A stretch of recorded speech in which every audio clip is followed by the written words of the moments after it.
Olá, pessoal do Café com Leitura e você, sejam todos bem-vindos.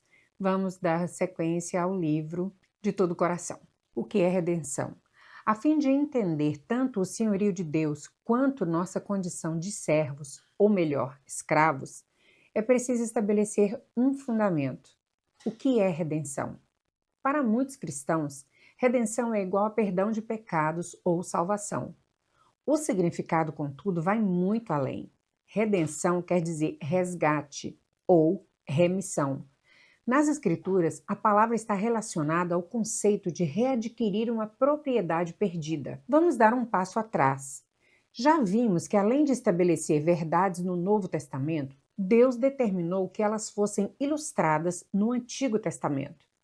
Ora, visto que a lei é apenas uma sombra dos bens vindouros, não a imagem real das coisas, nunca consegue aperfeiçoar aqueles que se aproximam de Deus com os mesmos sacrifícios que, ano após ano, continuamente, eles oferecem. Hebreus capítulo 10, verso 1. A sombra não é a substância, apesar da semelhança. As ordenanças da antiga aliança eram referentes a práticas literais, enquanto a nova aliança passou a tratar de práticas espirituais. Aquelas regras carregavam características que depois indicariam princípios, ou seja, houve um salto da literatura à espiritualidade. É o caso da circuncisão, que deixou de ser literal para tornar-se uma experiência no coração.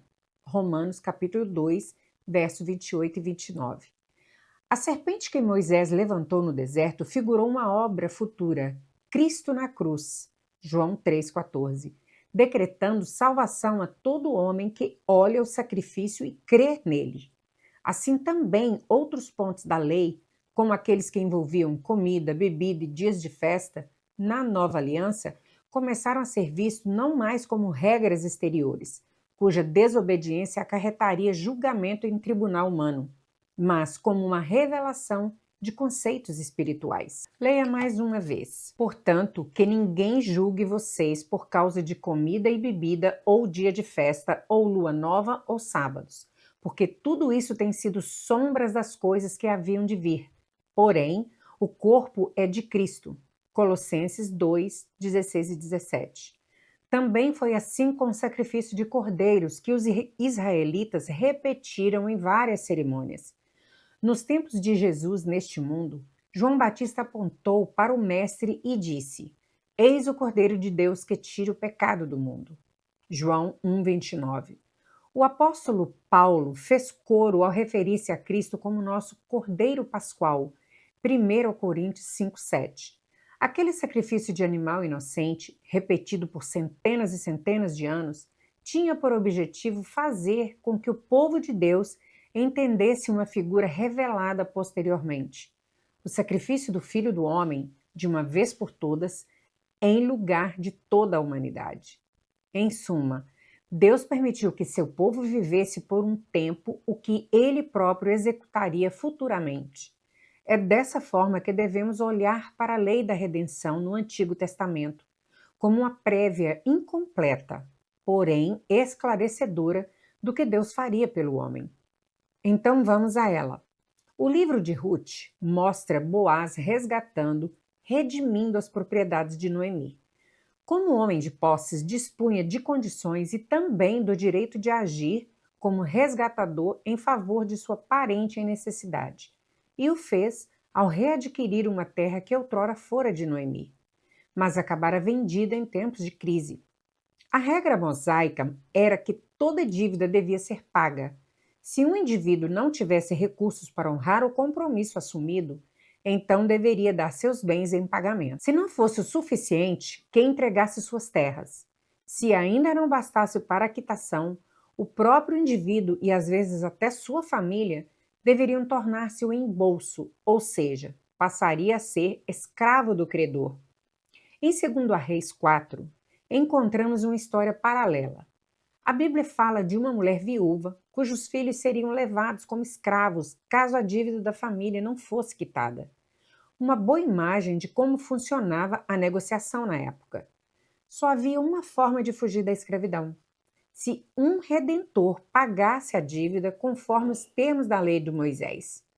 Do contrário, os filhos da viúva permaneceriam na condição de escravos até o ano do jubileu, que se repetia a cada 50 anos. Aí, então, a família seria perdoada. Observe mais detalhes da lei. Se alguém do seu povo empobrecer e vender alguma parte das suas propriedades, então virá o seu resgatador, seu parente, e resgatará o que esse irmão vendeu. Se alguém não tiver resgatador, porém vier a tornar-se próspero e achar o bastante com que a remir, então contará os anos desde a sua venda, e o que ficar restituirá ao homem a quem vendeu, e assim poderá voltar à sua propriedade. Mas, se as suas posses não lhe permitirem revê-la, então a propriedade que for vendida ficará na mão do comprador até o ano do jubileu. Porém, no ano do jubileu, sairá do poder deste, e aquele poderá voltar para a sua propriedade. Levítico 25, do 25 ao 28.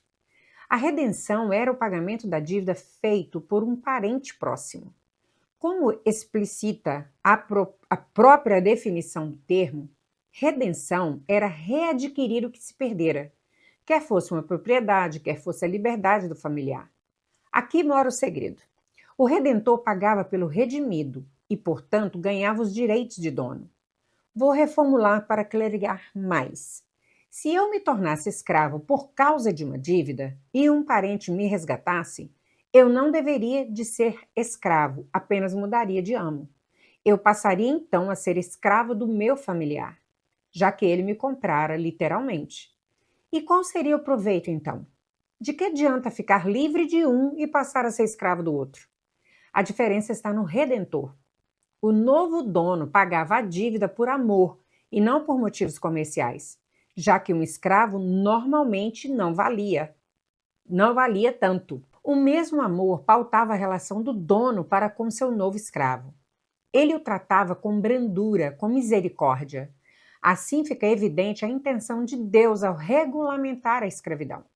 Ele desejava trazer amor para uma relação tão pesada, eliminando a possibilidade de tratamento indigno, seja enquanto o escravo pertencia a um dono qualquer, seja quando ele passava a ser escravo do seu parente.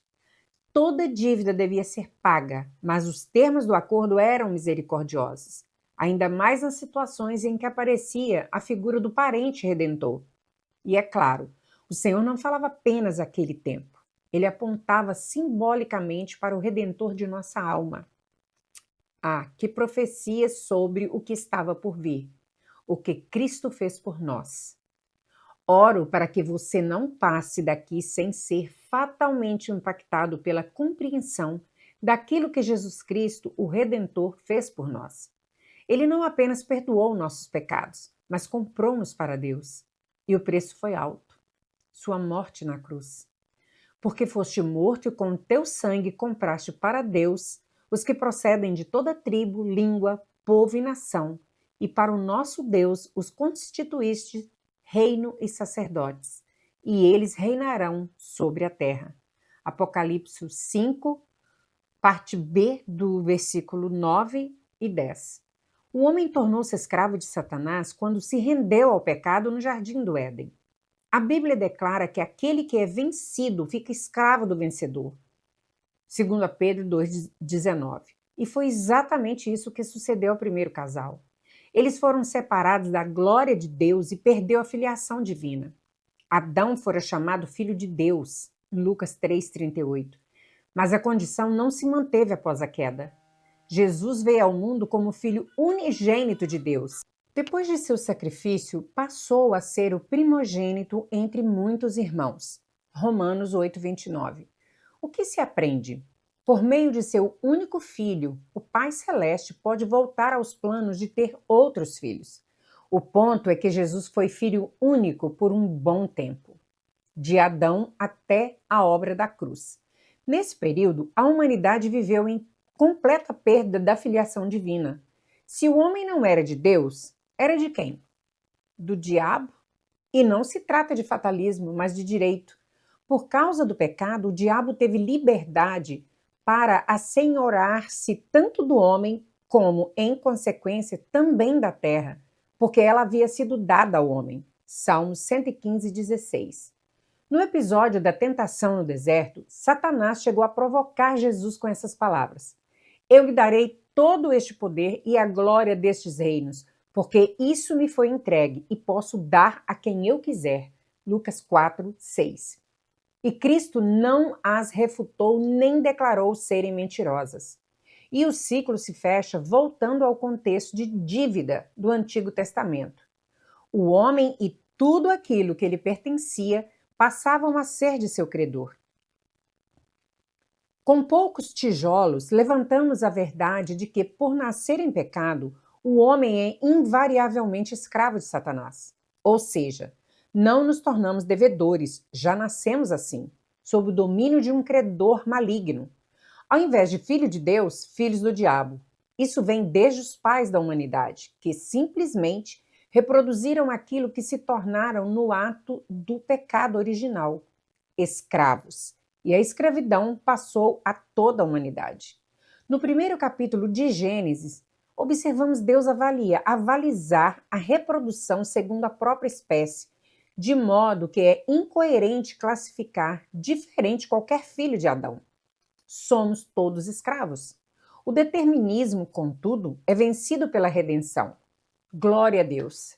O Filho do Homem veio pagar a dívida do pecado e, ao fazê-lo, garantiu a libertação da humanidade das mãos de Satanás. Ele nos resgatou do poder das trevas e nos trasladou para o reino do seu Filho muito amado, no qual temos a nossa redenção, a remissão dos nossos pecados. Colossenses 1, 13 e 14. Observe a expressão resgatou, que aparece quando o apóstolo fala de sermos tirados do reino das trevas para o reino do Filho de Deus. O que o Messias realizou foi um resgate, porque algo estava perdido, preso. Em seguida, Paulo conecta com o seguinte: no qual temos a nossa redenção. A redenção foi o ato de compra, de resgate da propriedade perdida mediante pagamento da dívida outrora existente, cancelando o escrito de dívida que era contra nós e que constava de ordenanças, o qual nos era prejudicial. Removeu inteiramente, cravando na cruz e despojando os principados e as potestades. Publicamente os expôs ao desprezo, triunfando sobre eles na cruz. Colossenses 2, 14 e 15.